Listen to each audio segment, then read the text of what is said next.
Hello, my name's Bob Willis and welcome to Defect of the Month. Now this month I wanted to talk about PCB delamination, and this is where we've got a multi-layer board or a flexible circuit that has separated the different layers of the construction of the board, are separated away from each other. Now this would normally occur during the soldering operation, so the reflow soldering operation or the rework operation.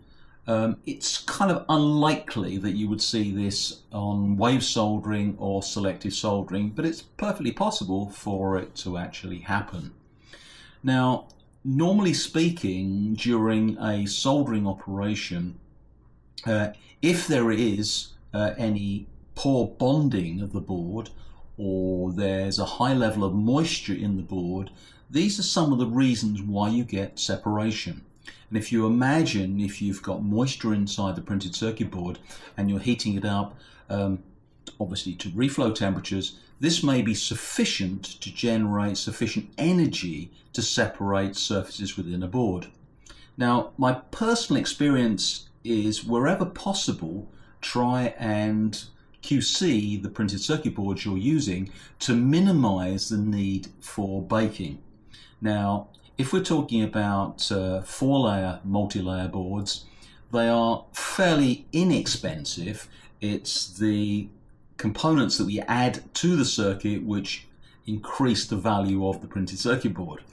And sometimes, if you're in very high volume, losing a few boards is not necessarily a reason to justify going through baking operations. So we've got to try and make sure we've got a quality board that is well laminated and there are no internal issues to start off with. The reason being that the baking operation would, in terms of cost and aggravation of handling, really negate the value of the baking operation. Now, if we have a delamination issue, then the first thing to try and do is understand why separation has occurred. Now, we can do practical things like microsections, but I favour taking a printed circuit board and separating the different layers mechanically, literally by just cutting out the bubble that can form in the board and finding out if there has been good lamination to start off with. And when you do this, you can quite often show that lamination, this is basically the bonding of the epoxy to the copper surface, or separation of the oxide treatment to promote adhesion, hasn't been done correctly, or some other factor has affected it. So you can do fairly simple analysis to determine the root cause of the failure. Of course, I totally agree, it's moisture, normally speaking, that is the energy, but if you've got a poor quality board to start off with, a minimum amount of moisture can also cause this separation.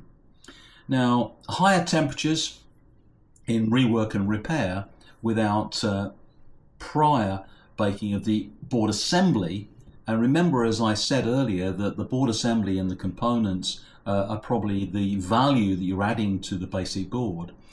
So it's good practice to bake boards. And it's not because we're just concerned about delamination of the printed circuit board, it's the other components. So if we've got multi-layer boards plus a combination of area array packages, moisture content in those may significantly damage those parts, and consequently you get intermittent failures.